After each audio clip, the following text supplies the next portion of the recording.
우리가 이제 나중에도 하지만 이게 정규 분포 곡선이라고 하죠. 정규 분포 곡선인데 이 가운데라고 가정해 주시고요. 이 가운데를 우리가 평균이라 합니다. 평균. 자, 우리가 이제 이것을 정규 분포 곡선으로 가정했을 때 정규 분포 곡선으로 가정을 했을 때 평균 이코르 중위수 이코르 그다음에 뭐예요? 최빈값이다. 최빈치다. 이렇게 말할 수 있습니다. 이 세 가지가 같다라고 하는 거죠. 정규 분포 곡선은 좌우 대칭이며 종 모양으로 되어 있습니다. 그렇죠? 네. 그다음에 우리가 이제 이 평균을 0이라고 해요. 평균이 0입니다. 그리고 표준 편차가 1입니다.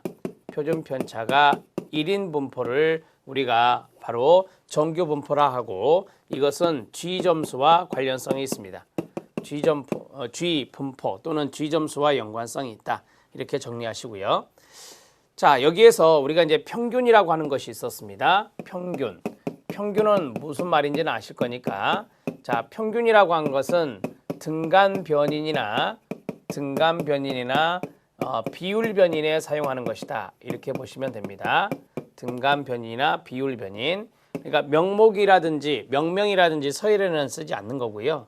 그 다음에 두 번째 중위수가 있죠. 중위수, 중앙값이라고 하는데 이건 서열이죠. 서열화 했을 때 딱 가운데 오는 거니까 서열 변인과 연관성이 있습니다. 자, 세 번째는 최빈값이 있습니다.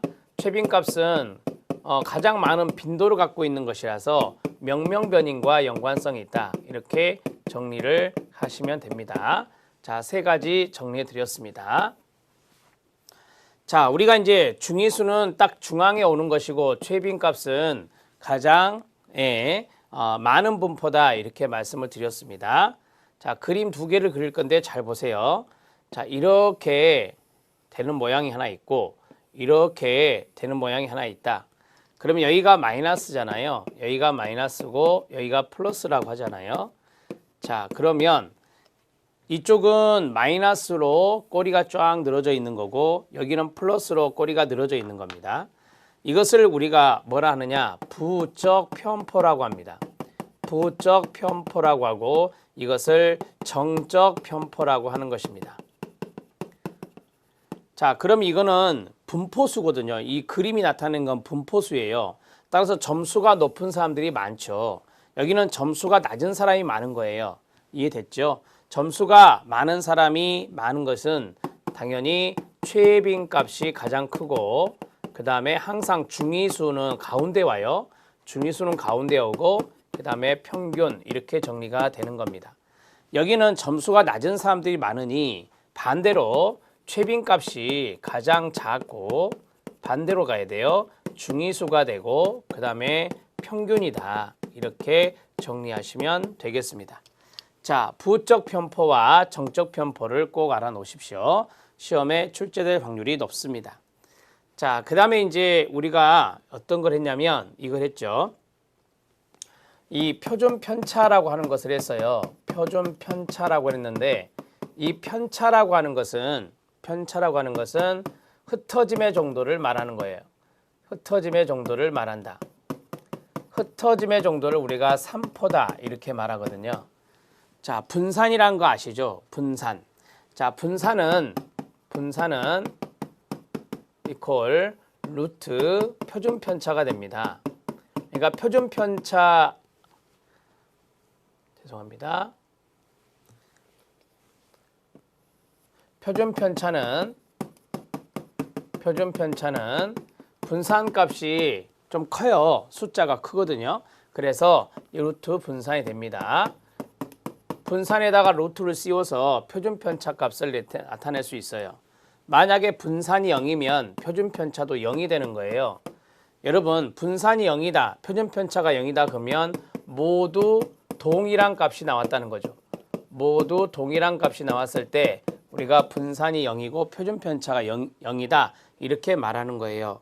자, 표준 편차는 각 점수들이 평균에서 떨어진 평균 거리를 말해요. 각 점수들이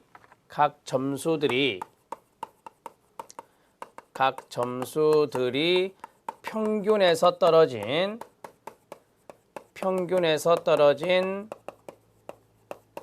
평균거리를 우리가 바로 표준편차다 이렇게 정리합니다. 간단하게 개념만 알아놓으시면 되겠습니다. 표준편차에 대한 이야기를 해드렸습니다. 자, 그러면 여기에서 또 4등분을 합니다. 하나, 둘, 셋, 4등분을 했습니다. 자, 이것이 25, 이것이 50, 이것이 75가 되죠. 100분이 25, 100분이 50, 100분이 75가 되는데요. 자, 우리가 양극단, 여기를 우리가 A라고 보고 우리가 여기를 B라고 봅시다. 그러면 여기가 최고점이 되겠죠. 따라서 B-A 그 다음에 플러스 2를 한다. 그럼 이거는 뭐가 돼요? 범위가 되는 겁니다. 범위. 레인지가 되는 거고. 자, 그러면 이 가운데 있는 것은 신경을 안 썼다라고 하는 거잖아요. 그러면 안 되고 여기에서 이 두 가지를 더합니다. 더해서 2로 나누는 거예요. 2로 나누는 겁니다. 이것을 우리가 사분위 편차라고 하는 거예요. 자, 사분위 편차는 그래서 중위수에서 25에 해당되는 것의 평균이다. 이렇게 말할 수 있죠. 자, 사분위 편차의 개념을 중앙치로부터 100분위 25가 되는 중앙치가 여기에요. 여기가 중앙치고 여기가 중앙치고 중앙치로부터 25가 되는 여기 25, 여기 25잖아요. 25가 되는 평균거리 그것을 산출하는 것이 바로 사분위 편차다라고 말할 수 있습니다. 자, 사분위 편차 들어갑니다. 사분위 편차. 시험에 나온 적은 없지만 좀 알아놓으시고요. 사분위 편차는 중위수로부터 100분위 25가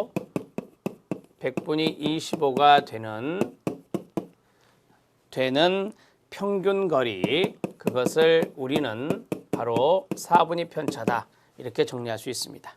그림으로 나타내 드렸어요. 여기서부터 여기까지를 두 개를 더합니다. 그래서 2로 나누는 거예요. 자, 정리가 됐습니다. 자, 이제 자료의 분석으로 들어갑니다. 자료의 분석은 이제 조금 검정 이야기가 나옵니다. 지금부터 좀 어려워집니다.